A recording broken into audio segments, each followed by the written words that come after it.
Everybody, this thing's squeaking again. We went a long time and it didn't squeak. Something changed. Something changed. Huh? No, I promise you I didn't get taller. Yeah. I haven't gotten taller since junior high, so I have done nothing but shrink since then. Well, at least height-wise. I've done other things besides shrink this way, but I am definitely not any taller. So, all right. Well, we're here for Mother's Day. Where did Mr. Jim go? He run off. He was supposed to help. Okay. He'll be back. All right. Well, we're here for Mother's Day, and we do like to hand out every year and acknowledge our mothers. Without our mothers, none of us would be here, obviously. Yeah. So we do. I'm going to pass these out. We've got enough for everyone, so let's start with mothers first, and then I'll grab everyone that does all the ladies that don't have their hands up. Got a hand up. And no, I didn't think far enough ahead. I didn't get towels. The bottoms are still going to be wet. So I'm a man. I don't plan that far ahead. I'm going to grab some. Yeah. Divide and conquer. Yep. All right. Oop. The volunteers. I got a couple volunteers. Yep. All right. There you go. Hey, Bo. Give this to you, Mom. There you go.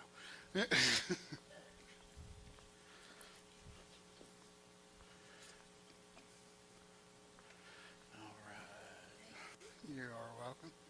Give that to you, Mom. Miss Ann, here's one for you. You're good. Yeah. Like I said, we've got enough for everybody. Oh, there you go, Miss Karen. There's one for you. Good to meet you again. That's nice to know who you are now. So, all right, who doesn't have one? Anybody? Anybody?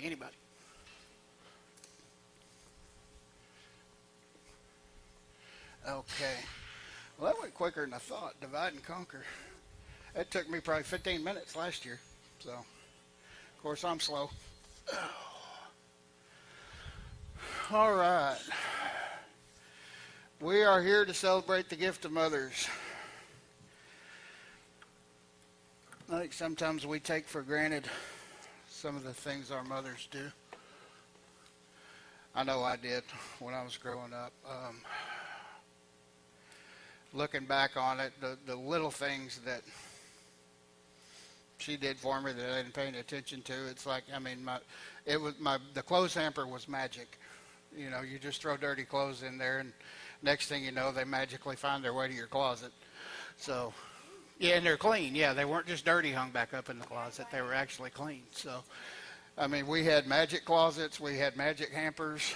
We had magic towels in the bathroom. You lay a towel on the floor, you come back the next day, it's gone. It just disappeared, and now it's back in the cabinet. So, yeah, and it's clean. It's clean. Yeah. Right. Yeah, food magically appeared on the table every night. It's the little things that we see, but that we don't think about. Excuse me. Tell you what, let's start this with a prayer.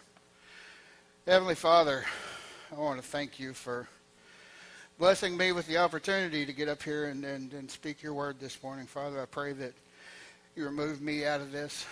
Give me your words. Let the words I speak be yours. I pray this thing in the name of your Son, Jesus Christ. Amen. All right. So, this morning, we're going to study one of the most hated women in the Bible. It's the dreaded mother-in-law. It's the mother of King Lemuel. And this is the advice and the words that she gave him as he was a young man to go through his life and to live his life by. If you want to go to Proverbs 31, if you have your Bibles, we're going to read through that. And this is a chapter that most people, steer clear of because it sets the bar kind of high. It's almost unattainable. And don't worry, women, if you go back to chapter 20 in Proverbs, the men's version of this is way up there too that we can't attain either. It just happens to be Mother's Day, so we're talking about this one. So, everybody there, you got your magic Bibles on the phones and your Bibles here in person. Proverbs 31. Proverbs. It's in the Old Testament. We're going way back in the way back time machine today. Got it right after Job, Psalms. After Job, Psalm, next. Yeah, Psalms, big book. Keep flipping. 31.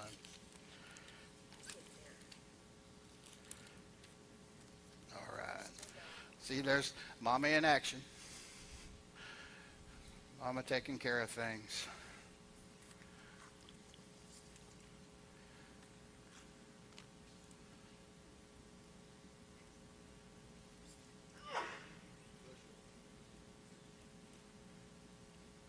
Of course, it had to be in that moment where nobody in the building was speaking, wasn't it, Kent? Yeah. He couldn't even hide it. Okay, Proverbs 31. I'm going to read the chapter real quick, and then we're going to run back through and take a look at this. Proverbs 31, chapter 31, verse 1. The words of King Lemuel, the oracle which his mother taught him, and I'm reading from the NASB for reference if anybody was wondering. What, O my son? And what, O son of my womb? And what, O son of my vows? Do not give your strength to women, or your ways to that which destroys kings. It is not for kings, O Lemuel. It is not for kings to drink wine, or for rulers to desire strong drink. For they will drink and forget what is decreed, and pervert the rights of all the afflicted. Give strong drink to him who is perishing, and wine to him whose life is bitter. Let him drink and forget his poverty, and remember his trouble no more. Open your mouth for the mute, for the rights of all the unfortunate. Open your mouth, judge righteously, and defend the rights of the afflicted and needy. All sounds pretty good right there, doesn't it? Okay, now we're getting to the part that nobody really likes. An excellent wife who can find? For her worth is far above jewels. The heart of her husband trusts in her, and she will have no lack of gain, and he will have no lack of gain. She does him good and not evil all the days of her life. She looks for wool and flax and works with her hands in delight. She is like the merchant ships. She brings her food from afar. She rises also while it is still night and gives food to her household and portions to her maidens. She considers a field and buys it. From her earnings she plants a vineyard. She girds herself with strength and makes her arms strong. She senses that her gain is good. Her lamp does not go out at night. She stretches out her hands to the distaff, and her hands grasp the spindle. She extends her hand to the poor, and she stretches out her hands to the needy. She is not afraid of the snow for her household, for all her household are clothed with scarlet. She makes coverings for herself. Her clothing is fine linen and purple. Her husband is known in the gates when he sits among the elders of the land. She makes linen garments and sells them, and supplies belts to the tradesmen. Strength and dignity are her clothing, and she smiles at the future. She opens her mouth in wisdom, and the teaching of kindness is on her tongue. She looks well to the ways of her household, and she does not eat the bread of idleness. Her children rise up and bless her, her husband also, and he praises her, saying, Many daughters have done nobly, but you excel them all. Charm is deceitful and beauty is vain, but a woman who fears the Lord shall be praised. Give her the product of her hands, and let her works praise her in the gates.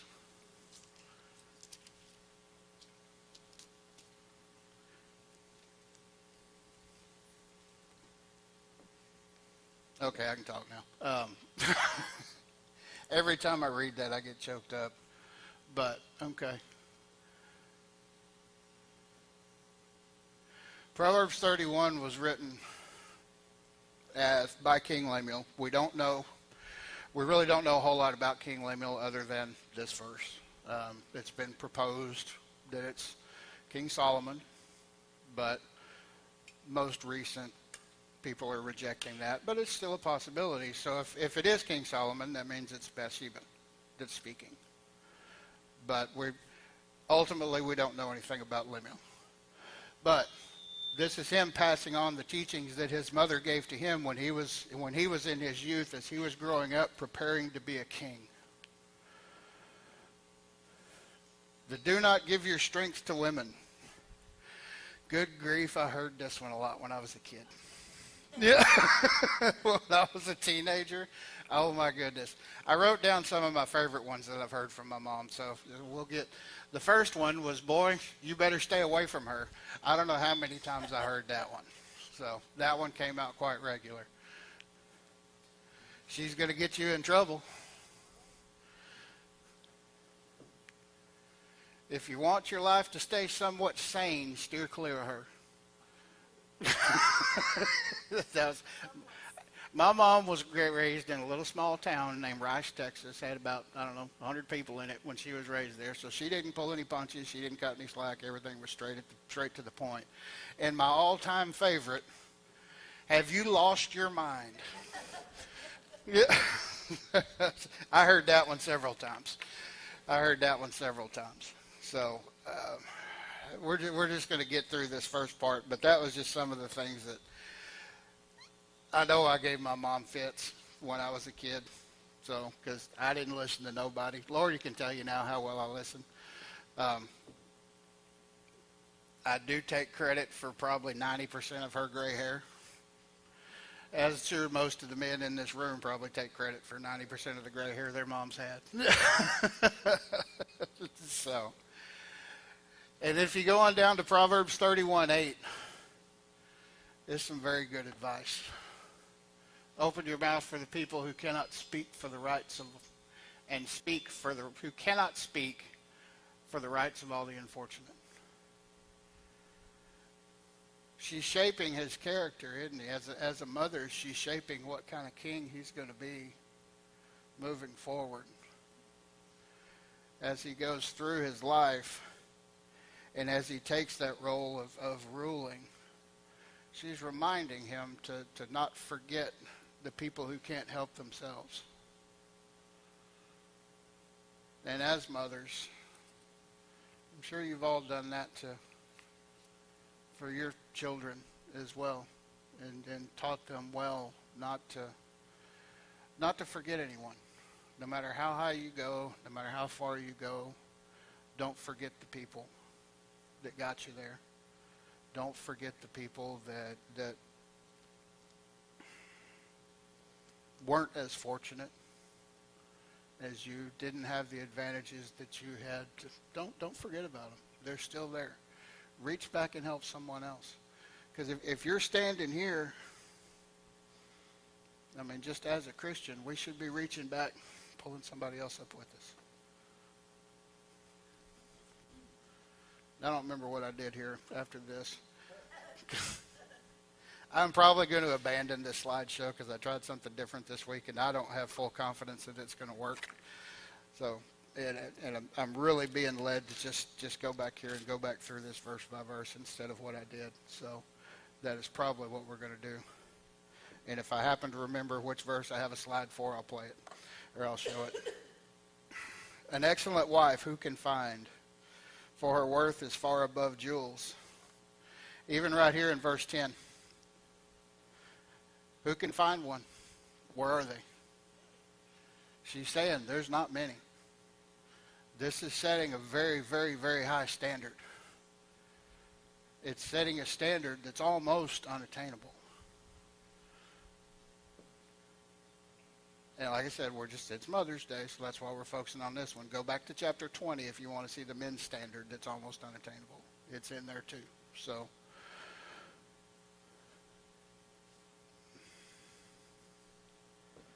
I do have this one. But what it also does, in showing the rarity of it, the words that are actually used for this section in this is kaio. And if you go down to, where did the whole one go? Eshet Kail is a specific praise, or specific phrase, which has a meaning of virtuous woman.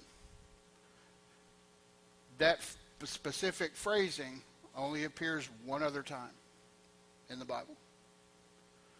That shows how high a standard this is setting. And the time that it appears is with Ruth. You can find that in Ruth chapter 3, verse 11.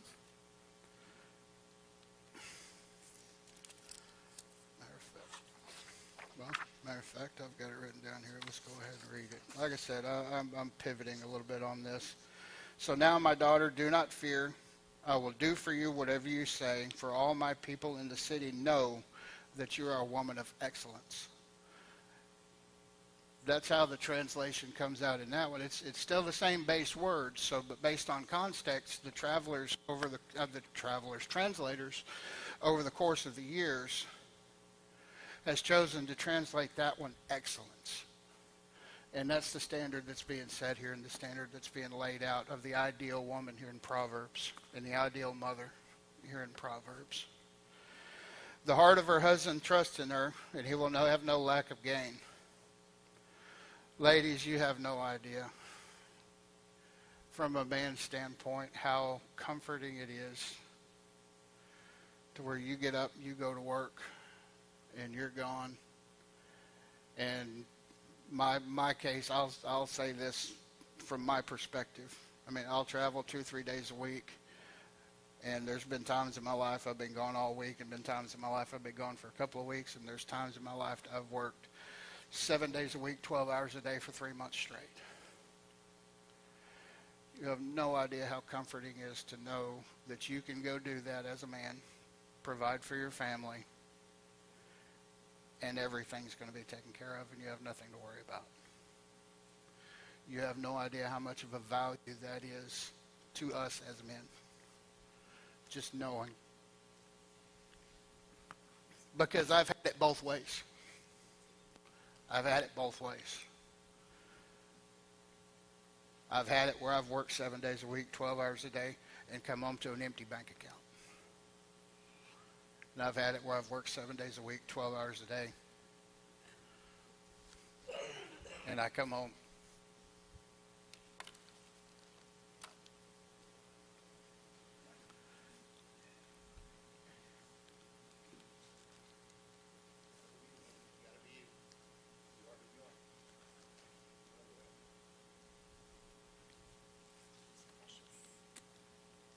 I come home and everything is as it should be.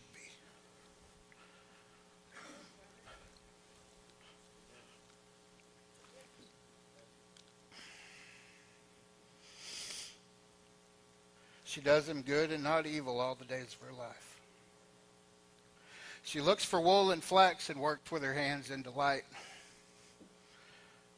She's constantly trying to provide for the family. Her main goal is the household, the family, and taking care of.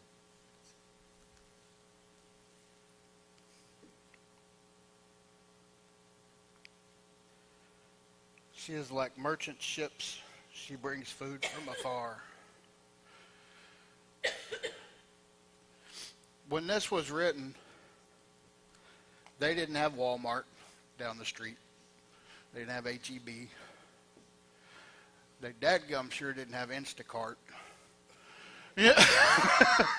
Where they'd bring it to you. They didn't have Walmart, curbside pickup. She spent her time, she spent her days going to find the food, going to get the food. Sometimes it was a journey. Sometimes she had to go quite a ways, to get what was needed. People didn't always live right next to each other. The food wasn't available. You had to go down to the market. If you lived 5 miles from the market, well, guess what? You had to walk 5 miles to the market. There, get your food, everything you bought, you walked 5 miles back. They didn't have cars. It was an ordeal. It was a sacrifice.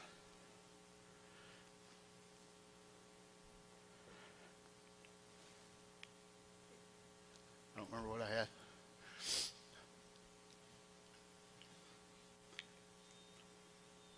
She rises while it's still night. I thought I had this one.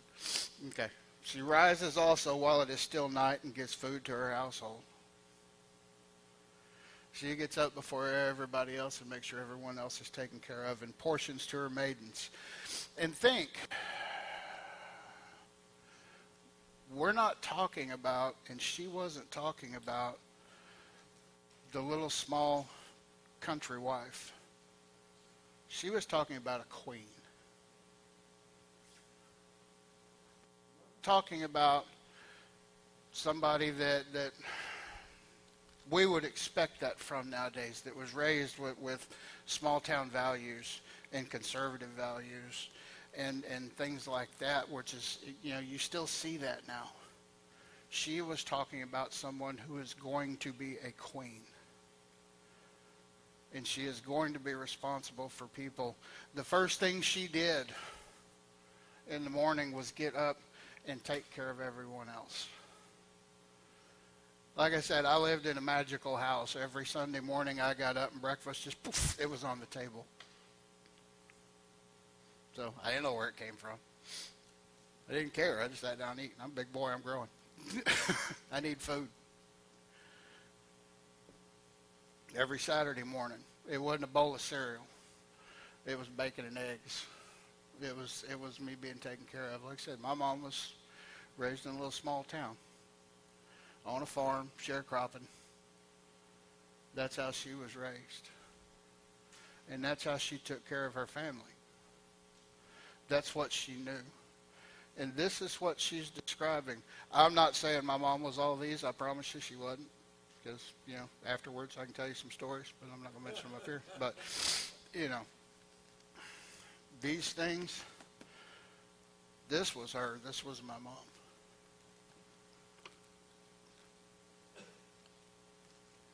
And that's why Friday night, whenever we were up here during choir practice, and Kent and the choir team asked me what song I would like to hear played last.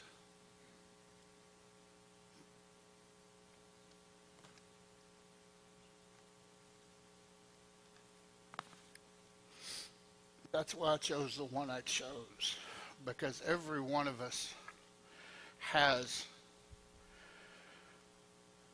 no matter what the relationship is like, 'cause I can tell you right now, my relationship with my mom is not good. It is not. And I probably need to do more to fix that now before she's gone, but that's a whole different conversation. But regardless of where that relationship is at, there are still those memories that are there. There are precious memories for each and every one of us that we can look back on. And there's a lot of you that are on the verge right now of starting to generate some of your own precious memories. They're coming. They're coming. And just know, your children, as you move forward, as you go through this life, you will shape a new generation with everything you do. And your legacy will live on forever. You can change a bloodline. Grandparents, you got new grandkids. Grandkids coming. You're shaping those grandkids' future as well. Great-grandchildren, you're shaping each and every one of those lives in ways that you don't imagine, in ways that affect their work ethic, how they think about people. Go back. Ralph Waldo Emerson said, men are what their mothers make them. That's how important you are. That is how important you are in shaping your children and shaping the next generation.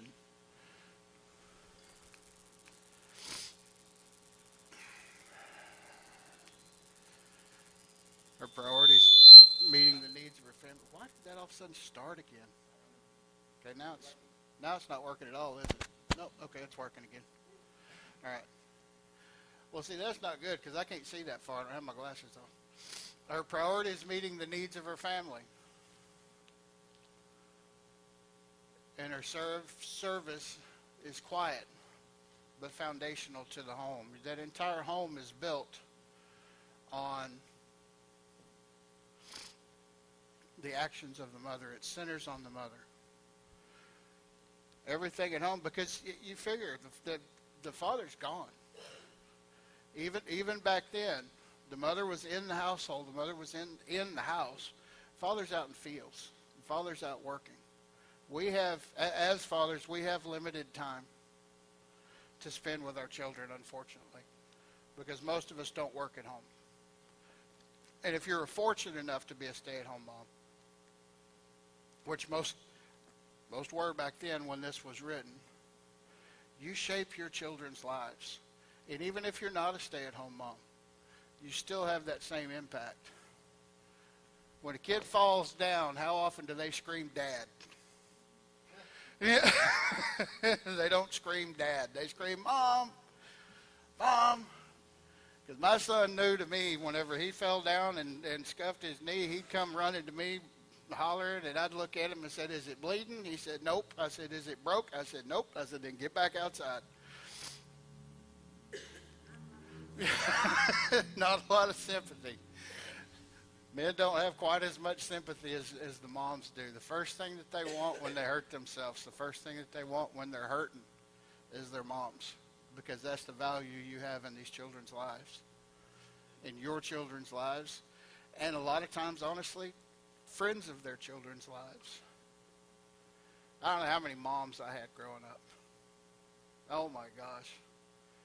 Every one of my friends, their moms treated me like I was their own. Every one of them. Everywhere I went, I had a mom. That was good and bad. And I got away with a lot less, but I was taken care of. So now it was good. At the time, I was like, okay. Yeah. When I was going through it, it wasn't so hot. Now looking back on it, it was good. Here's the interesting one. If you go to chapter 16, she considers a field and buys it. Very entrepreneurial, isn't she? She's not just sitting home doing nothing. She's not just waiting for hubby to bring a paycheck home. She considers a field and buys it.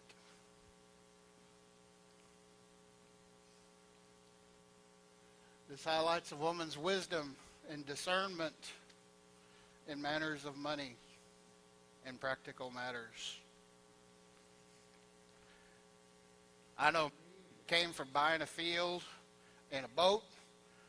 We're going to the lake next weekend. Where the field would be the much better process and the much better purchase. Men's discernment is not always the best. We will buy toys. We will buy toys. We do need help sometimes staying on course. You know, and men, don't holler at me too much. Okay? I know I'm probably got to go hide in the closet after we get done here, but especially by the time I'm finished, because I got a few more. Shh. Okay.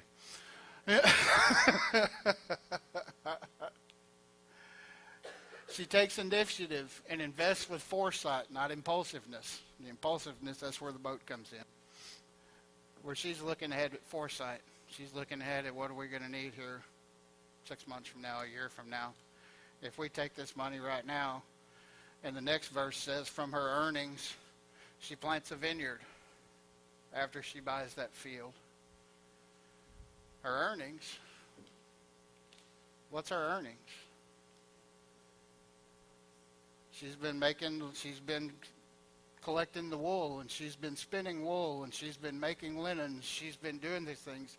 Well, she makes more than her family needs and sells what she's kind of like Bluebell. Eat all you can and sell the rest. Use what you need and sell the rest. And that's how she was providing for the family. And from her, she was able to buy a field, plant a vineyard.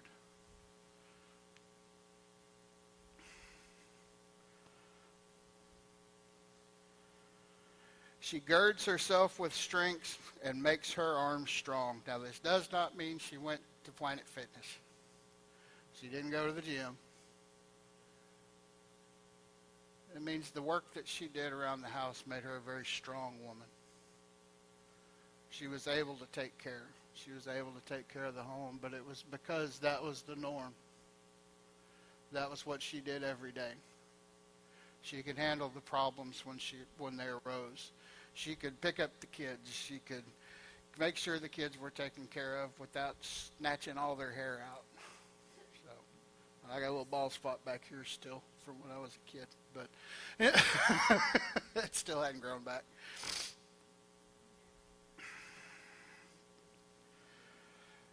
She senses that her gain is good. Her lamp does not go out at night. What's that mean? It was customary back in those days that the lamp stayed on 24 hours a day. It was the wife's responsibility to keep that lamp on and to make sure that there was enough oil. They didn't have kerosene. They didn't have everything else. Everything was oil lamps back then, and they didn't have a switch to flip.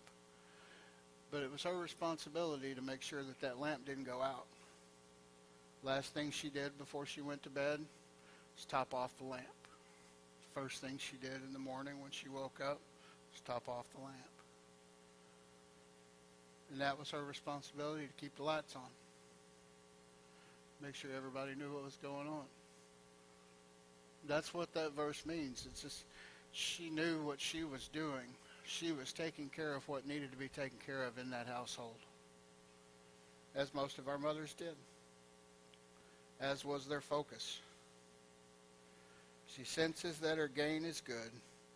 Her lamp does not go out at night. She wasn't looking for outside affirmation. It wasn't always good job, honey, good job. She didn't need that. She knew by the fact that light stays on, I'm doing what I'm supposed to do. I'm taking care of what needs to be taken care of, and I know I'm doing a good job. She knows that with herself. It's based from confidence. Comes from within her. She stretches out her hands to the distaff, and her hands grasp the spindle. She's making wool again. Making wool again.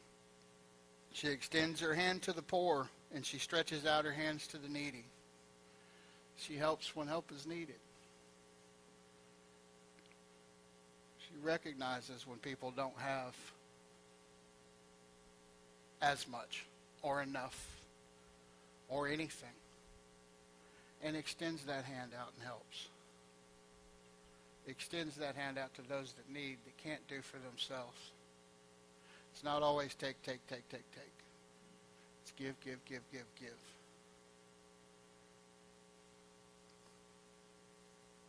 And it's not about her. So far in any of this, none of this has been about her. It's been about everyone else. It's been about everyone else.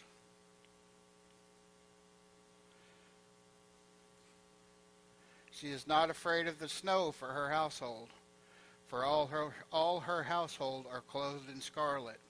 And for any of you that are thinking, it snows in Israel, yes, it snows in Israel about once every 2 years, and it gets bitterly cold in the desert. It's bitterly cold in the desert. But why does it talk about scarlet? Scarlet is something that, I know there's probably a few moms that know in here. What is scarlet? Scarlet's a dark color, isn't it? That dark color is going to soak up more sunlight, isn't it? That dark color is going to stay warmer than something that's a light color that reflects sunlight, isn't it? So, I know Mom taught me that. I'd put on a black shirt wanting to go outside in August, and she'd say, "You're going to wear that?" Yeah.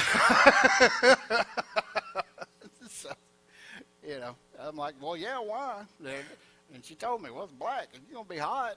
So I'd come back in, change shirts, and I was still hot, but I wasn't near as hot as I would have been.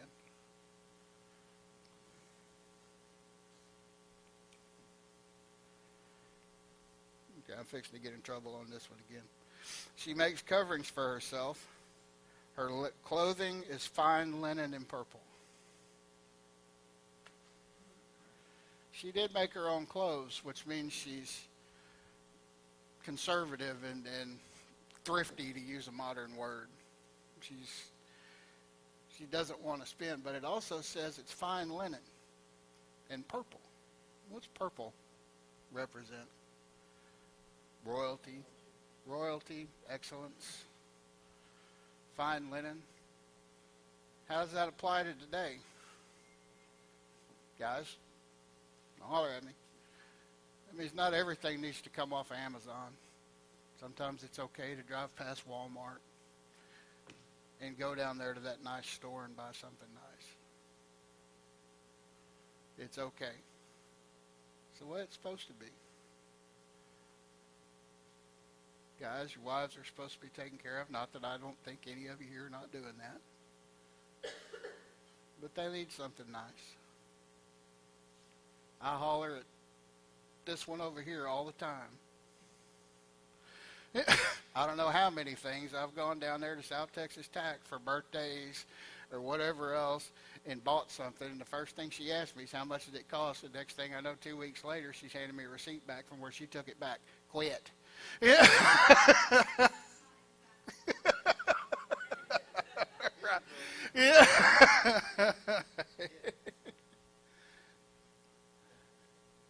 But no, it's okay. Even, like I said, even here, their clothing is fine linen and purple. And yes, it's royalty. She was a queen, but it's excellence, and it's what it's telling us. She takes care of herself. She takes care of herself, and she looks nice when it's time to look nice, and she has nice things to wear when it's time to wear nice things. Her husband is known in the gates when he sits among the elders of the land. What's the gates? The gates is where all of the elders of the community met. It's where all the decisions were made. It's where plans were made. It's where relationships between business partners were made. That's where most things happened within the community. And to my point earlier, where you have no idea how good of a feeling it is as a man, that you know things are safe at home, he can go out and do what needs to be done. And he can be comfortable going and doing what needs to be done. You don't know how much value that gives us. Just that little bit of comfort. She makes linen garments and sells them, and supplies belts to the tradesmen. There's the money that bought that field and planted the vineyard. Strength and dignity are her clothing, and she smiles at the future. She carries herself with an inner strength and honor. What I was mentioning a while ago, that they weren't looking for the praise, their lamp not going out. She knows she's doing a good job, and it shows. It shows in how she carries herself. She's not always looking for affirmation. Not that affirmation is not sometimes warranted. We'll get to that in a minute, guys. Okay? But she knows. It's not required at that point. It's appreciated. Her confidence comes from godly character, not outward beauty. It's that character that reflects how God takes care of us. He takes care of all our needs. He provides us with what we should have, and he makes it so that we don't have to worry about anything. It's all taken care of.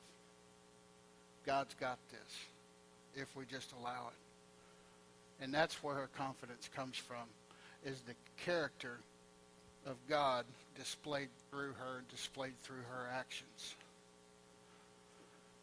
She faces the future with peace, not fear. She's not worried about tomorrow. There is no anxiety. There is no anxiousness. You can't do anything about tomorrow. You can't do anything about tomorrow today. Take care of today, today. Take care of tomorrow, tomorrow. Live tomorrow, tomorrow. You can plan for tomorrow, but don't worry about it. Don't fear it. It's going to come regardless. Tomorrow's going to get here. Don't focus so much on tomorrow that you miss today.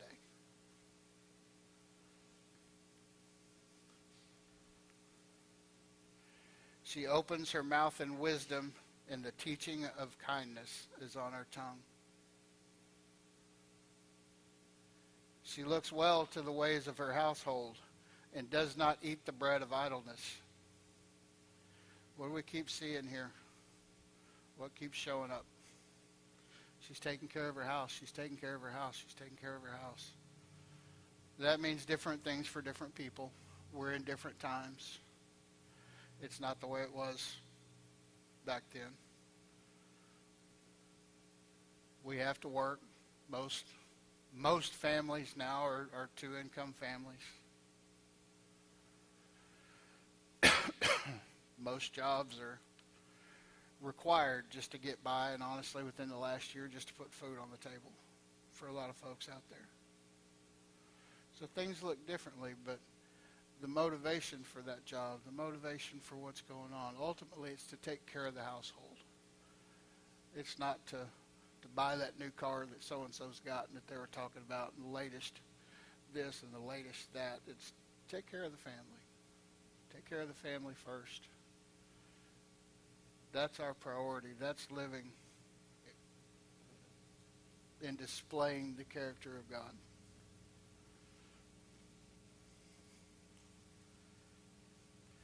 Her children rise up and bless her.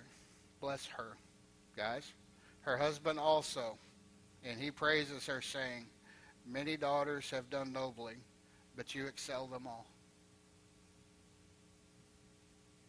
I know I don't say that enough. I don't say as often as it should. But even though it's not needed, that confidence is there. They're not looking for affirmation. They're not looking for praise. They're not looking for you to say, good job, honey, good job. It's appreciated when it comes. It's appreciated when it comes, and us as men need to get better. And I'm speaking to myself. We need to get better about showing that appreciation. Charm is deceitful and beauty is vain, but a woman who fears the Lord shall be praised.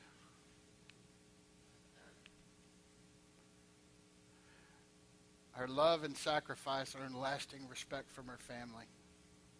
This is what I was talking about earlier when I said you change generations. You shape generations in your interactions with your children, your grandchildren, your great-grandchildren, your friends' children. Every child, every moldable mind we come in contact with, we shape generations, and that legacy will live on long after we've gone to live with God.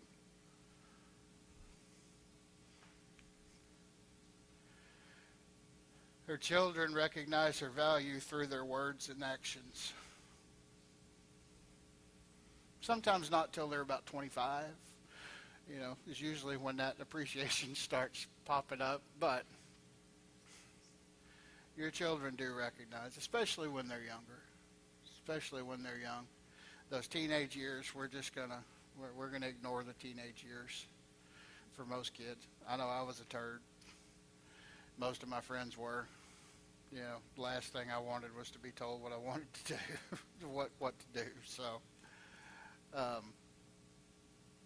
your children do recognize it many years down the road. Like I said, it's as strained as my relationship is with my mother. I recognize what she did for me whenever I was a child growing up.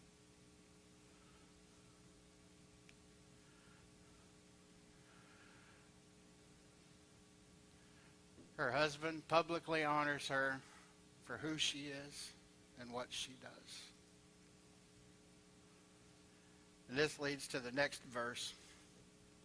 Give her the product of her hands, and let her works praise her in the gates. When you're out with your friends, guys, talk good about your wives. Let them know. Let them know that her sacrifices, her work, her efforts are what's allowing me to be here and what's allowing me to be focused on what I'm doing, because I'm not worried about what's going on at home. Acknowledge what she does. I'll tell you right now, Lori bought this shirt for me because I can't dress myself. So, and it's the magic closet thing again. I mentioned the other day, I wish I had a lighter weight shirt for summer. Poof, Amazon pulled up. So, She takes care of me.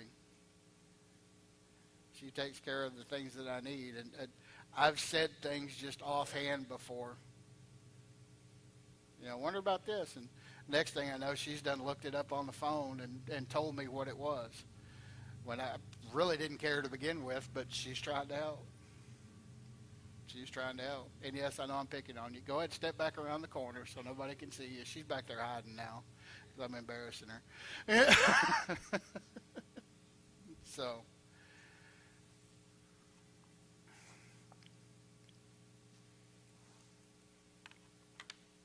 I think that's a good spot to land this plane. We forget too many times.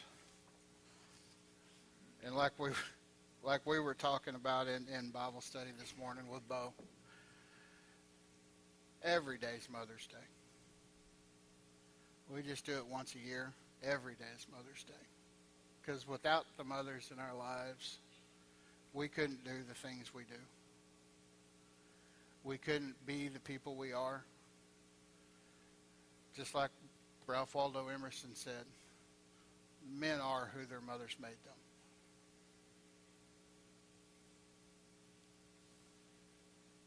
So don't forget, one day a year, great. Call your mom. Talking to me. If she's not here, if you're not going to see her today, give her a call. Even if it's to do nothing but say hi. Bridge the gap. Repair the bridge. You can't repair a bridge all at one time. If that bridge is burnt, lay down the first plank. Lay down the first plank. And then lay another plank down. And lay another one down. And keep going from there.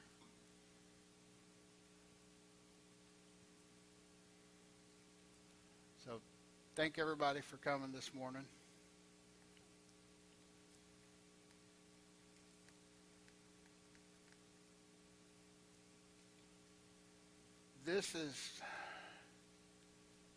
It took 3 years for me to give this sermon. Because it was kind of funny when Lori and I first came in here. First day we walked through the door,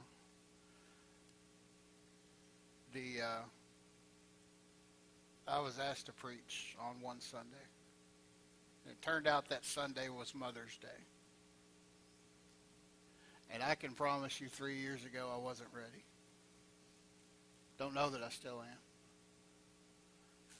But I wasn't ready to do this 3 years ago. God worked it out so that I didn't have to. We had a guest pastor that weekend that came in and another guest pastor that came back and wanted to deliver that Mother's Day sermon. So he took that one. Last year I didn't have the opportunity to do it. I think Corbin might have done last year. Who did last year? I don't remember who did last year.